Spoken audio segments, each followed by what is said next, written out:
blood. The body and the blood. The body and the blood. The blood. The body and the blood. Make it stop! It's hurting!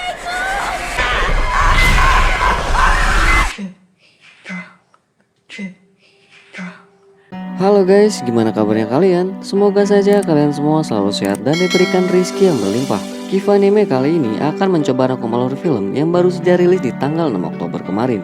Film ini menceritakan tentang dua anak perempuan yang kerasukan atau ketempelan setelah bermain-main dengan makhluk gaib ala jelangkung di suatu hutan. Dan tanpa berlama-lama, pasang headset kalian, dengarkan suara tampan saya. Adegan film diawali dengan scene pada tahun 2010. Kita akan diperkenalkan dengan seorang fotografer bernama Victor, yang merupakan tokoh utama dalam film ini. Victor terlihat sedang berlibur bersama istrinya yang bernama Soren. Pasutri itu sedang menantikan kelahiran putri mereka. Meskipun sudah dekat dengan tanggal kelahirannya, mereka masih menyampaikan diri untuk melakukan tur jalan kaki keliling kota Haiti di benua Amerika. Soren yang sedang berkeliling kemudian dihampiri oleh seorang bocil. Karena melihat Soren yang sedang hamil, bocil itu kemudian mengajaknya bertemu dengan ibunya dan melakukan upacara vudu untuk memberikan berkah dan perlindungan kepada bayi dalam kandungannya.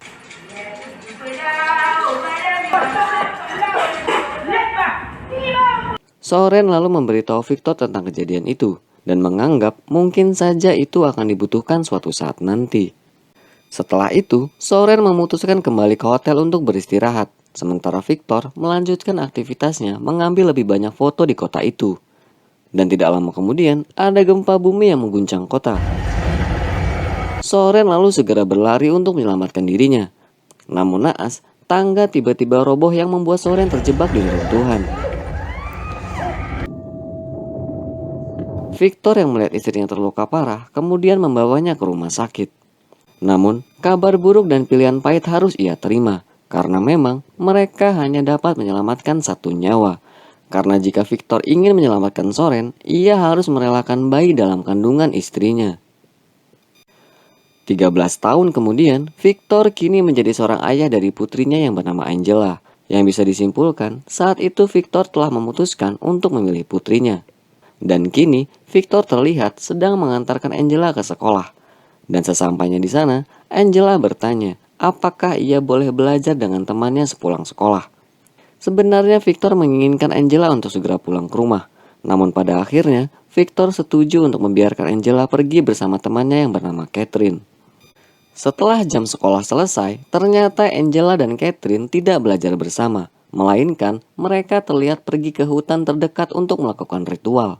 Entah sok tahu atau nonton YouTube siapa, Catherine dan Angela melakukan ritual gaib dengan harapan bisa menghubungi Soren atau ibu dari Angela. Hal nekat itu mereka lakukan karena Angela selalu bercerita kepada Catherine bahwa ia selalu mendengar Soren berbicara kepadanya.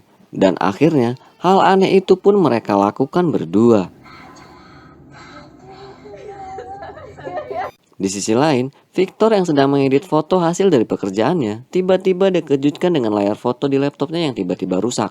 Di saat itu, ia merasa cemas karena Angela masih tidak pulang ke rumah. Malam semakin larut dan kedua gadis itu masih belum kembali. Victor akhirnya memutuskan untuk menghubungi orang tua Catherine dan meminta pihak berwenang setempat untuk mencari anak mereka yang hilang. Di dalam hutan, mereka menemukan barang-barang Angela dan Catherine yang terpisah.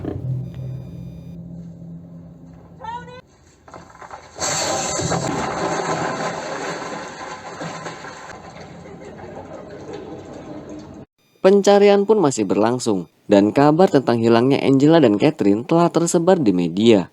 Dan setelah dilakukan pencarian selama 3 hari, Angela dan Catherine ditemukan sedang bersembunyi di belakang gudang salah satu seorang petani daerah tersebut.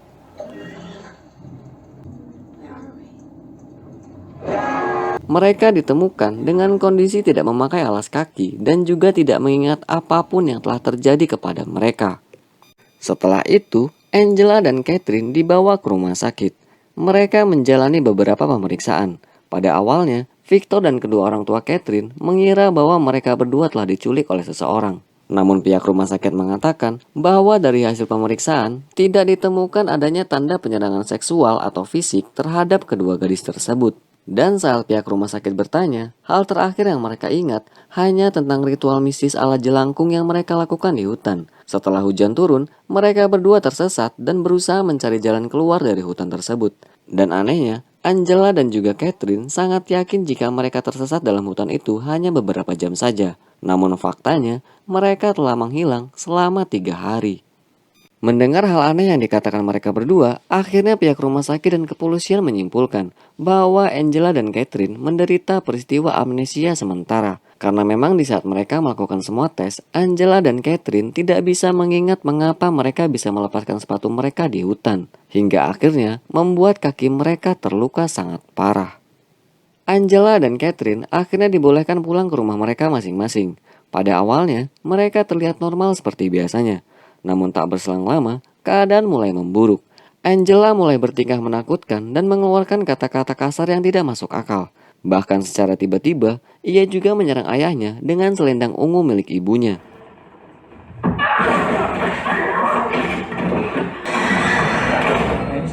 Setelah itu, Angela terlihat kejang-kejang. Victor lalu membawanya kembali ke rumah sakit. Angela selalu berontak hingga memaksa pihak rumah sakit untuk mengikat tubuhnya dan memberikan obat penenang. Hal aneh pun terjadi lagi. Kuku tangan dan kaki Angela terlihat mengelupas.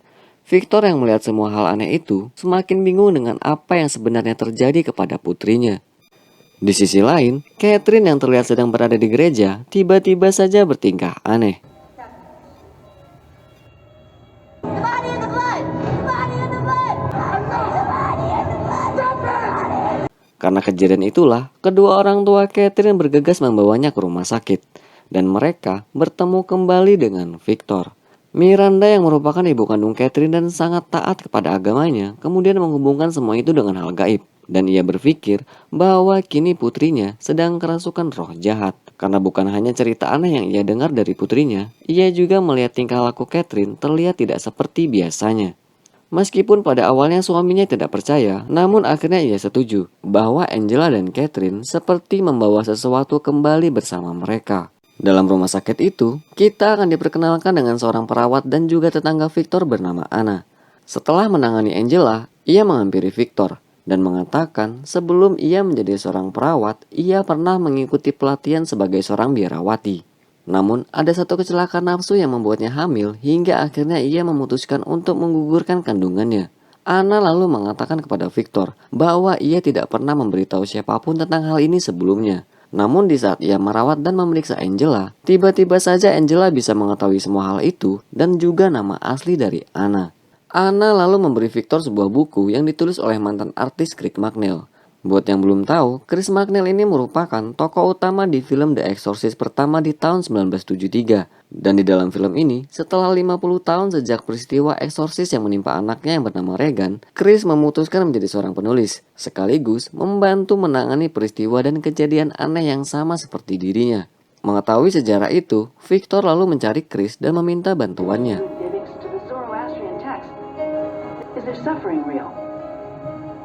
Setelah pencarian panjang, Victor akhirnya bertemu dengan Chris. Kemudian, ia menunjukkan foto Angela dengan huruf "Help Me" yang terukir di perutnya. Melihat hal itu, Chris teringat kembali bahwa kejadian itu sama persis dengan Regan di saat kerasukan. Dan ia menyimpulkan bahwa yang telah merasuki Angela saat ini adalah iblis Pazuzu, iblis yang sama yang telah merasuki tubuh Regan saat itu. Victor dan Chris lalu pergi ke rumah sakit untuk menemui Angela. Dan sesampainya di sana, Angela seperti telah mengetahui kedatangan Chris dan mengukir kata Regan di dindingnya. Angela tiba-tiba mengatakan, dia telah menunggumu. Setelah itu, mereka memutuskan untuk mengunjungi Catherine dan keluarganya. Sesampainya di sana, keadaan rumah Catherine terlihat berantakan. Dan mereka menemukan ayah Catherine dan keluarga yang lain sedang bersembunyi ketakutan. Chris kemudian melihat Catherine di balik pintu dan mencoba menghampirinya hingga menuju ke kamar. Dan di sana, Catherine terlihat sedang memegang buku Injil dan memakan salah satu halamannya.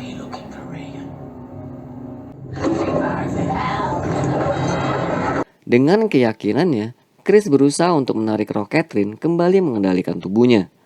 Namun, semua itu hanyalah tipu daya iblis. Dan tak berselang lama, Catherine tiba-tiba mengambil salib dan menusuk mata Chris berulang kali.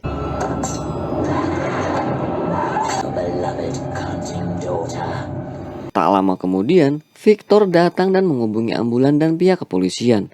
Sementara keluarga Catherine terlihat syok dan kebingungan dengan semua hal yang telah terjadi menimpa putrinya. Dari semua kejadian aneh itu, Anna dan yang lainnya menawarkan bantuan kepada Victor. Begitu juga dengan pemimpin komunitas gereja keluarga Catherine yang ingin memberikan bantuannya. Dan mereka berniat membuat Angela dan Catherine bisa kembali. Yang akhirnya, Victor dan Miranda menerima penawaran itu. Anna lalu menghubungi Pastor Maddox untuk mengajukan petisi kepada Vatikan agar dapat membantu mereka melakukan pengusiran setan. Namun setelah Maddox mendiskusikan semuanya dengan pendeta, gereja memutuskan bahwa situasi dari kedua gadis itu sudah sangat parah dan akan sulit untuk mengusir setan yang berada dalam tubuh mereka. Karena jika sampai hal itu dilakukan, nyawa mereka akan menjadi taruhannya. Di sisi lain, Victor yang awalnya tidak percaya tentang semua hal gaib, akhirnya memutuskan untuk bertemu dengan paranormal yang bernama Dr. BIB untuk meminta bantuannya. Meskipun mereka telah mengetahui resiko dari semuanya, mereka memutuskan untuk tetap berusaha menyelamatkan Angela dan juga Catherine. Rumah Victor dijadikan tempat untuk eksekusi dari pengusiran setan yang akan mereka lakukan. Setelah itu, Victor menjemput Angela yang masih di rumah sakit untuk pulang ke rumah. Begitu juga dengan keluarga Catherine yang telah membawanya ke lokasi rumah Victor. Dan di sana, Anna juga terlihat telah mempersiapkan alat medisnya untuk melihat pergerakan denyut jantung dari kedua gadis tersebut. Sementara Pastor Maddox mengurungkan kembali niatnya untuk membantu pengusiran setan itu. Bukan hanya karena larangan dari Vatikan, namun ia menyimpulkan jika hal ini terus dilakukan akan ada resiko yang lebih besar. Meskipun begitu, mereka tetap berusaha menyelamatkan Angela dan juga Catherine. Di sini, kita akan melihat ritual dari berbagai keyakinan, mulai dari Kristen dan juga seorang dukun. Dan dari setiap anggota kelompok bekerja sama untuk mengusir setan dari kedua gadis tersebut. Anna yang melakukan ritual pertama kali dibuat kaget dengan kata-kata yang keluar dari Catherine dan juga Angela, yang mengatakan bahwa bayi yang telah ia gugurkan sedang dibakar di neraka sampai saat ini. Serangan mental itu tentu saja membuat Anna teringat kembali dengan perbuatannya dan melemahkan keyakinannya.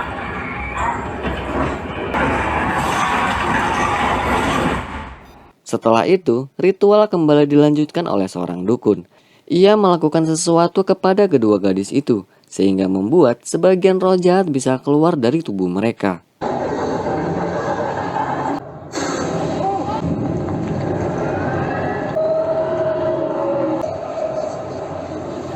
Namun, hal itu ternyata masih belum cukup untuk bisa membawa Angela dan juga Catherine untuk kembali. Sampai pada akhirnya, Pastor Maddox memutuskan untuk mengabaikan perintah gereja dan bergabung dalam pengusiran tersebut.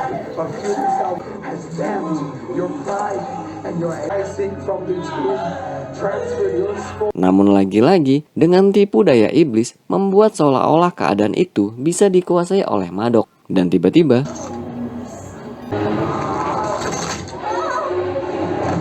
kejadian tragis kembali terjadi. Victor lalu memutuskan untuk mengambil selendang biru milik Soren dan memberikannya kepada Angela, dengan harapan itu akan membuat keadaan Angela membaik. Namun ternyata, celah itu dimanfaatkan iblis untuk membuat Victor teringat kembali kejadian 13 tahun yang lalu, di mana Victor diberi sebuah pilihan antara menyelamatkan Soren atau Angela yang belum lahir. Dan faktanya, di saat itu Victor meminta para dokter untuk menyelamatkan Soren. Namun karena keadaan Soren sudah melemah, dengan terpaksa para dokter akhirnya menyelamatkan bayi dalam kandungan Soren, yaitu Angela. Iblis yang mengetahui hal itu kemudian mengatakan kepada Victor, mengapa ia sekarang berusaha mati-matian menyelamatkan putrinya yang tidak ia inginkan sebelumnya. Dengan trik dan tipu dayanya, iblis itu kembali membuat pilihan kepada mereka semua untuk memilih Angela atau Catherine yang bisa bertahan hidup. Dengan kondisi yang sangat rumit itu, Miranda dan Victor masih tidak bisa memutuskan pilihannya karena mereka berpikir itu adalah tipuan dari iblis yang akan membuat keadaan semakin parah. Namun sayangnya, ayah Catherine yang putus asa tidak bisa menahan dirinya untuk menentukan pilihannya dan memilih Catherine untuk bisa tetap hidup. Dan tiba-tiba,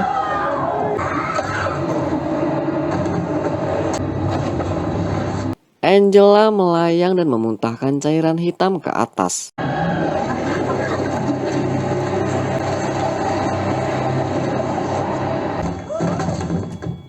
Setelah itu, grafik jantung berubah-ubah dan Catherine tersadar. Namun faktanya, iblis Pazuzu telah menipu mereka. Dengan membuat satu pilihan, maka yang mereka pilih akan dipertahankan oleh iblis tersebut. Dan kini, jiwa Catherine terlihat sedang berada di suatu tempat. Di sisi lain, Angela kini tersadar di pelukan Victor. Yang bisa disimpulkan, setan atau iblis dengan cara yang licik telah mempermainkan keyakinan dan pilihan mereka. Karena sang ayah telah memilih Catherine untuk tetap hidup, iblis Pazuzu melepaskan Angela dan membawa Catherine sebagai tumbalnya. Dengan berakhirnya kejadian itu, para polisi akhirnya datang.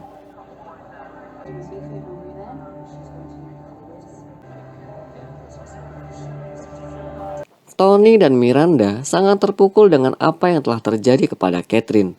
Sementara Angela kini sudah terlihat kembali ke sekolah dan menjalani rutinitasnya kembali. Meskipun Angela telah kembali ke dirinya sendiri, ia memandangi kursi Catherine yang telah kosong. Dan ia tidak mengingat dengan jelas tentang apa yang telah terjadi sebenarnya. Sementara Anna kini terlihat sedang menjelaskan kepada pihak kepolisian tentang semua kejadian aneh yang telah mereka alami. Scene kemudian berpindah di keadaan Chris yang masih dirawat di rumah sakit. Meskipun penglihatannya kini telah hilang, harapannya untuk bertemu Regan akhirnya terwujud. Faktanya adalah, setelah kejadian eksorsis di tahun 1973, Chris memutuskan menjadi seorang penulis dan menjadikan Regan sebagai bahan materinya. Karena itulah, Regan memutuskan hubungan dengan ibunya dan pergi meninggalkannya. Namun sekarang, Regan telah berdamai dengan keadaan itu dan memutuskan kembali bertemu dengan ibunya. Dan film pun selesai. Mungkin segitu aja alur film versi Kifanime. Mohon maaf jika banyak poin yang terlewat. Kifanime undur diri. Wassalam.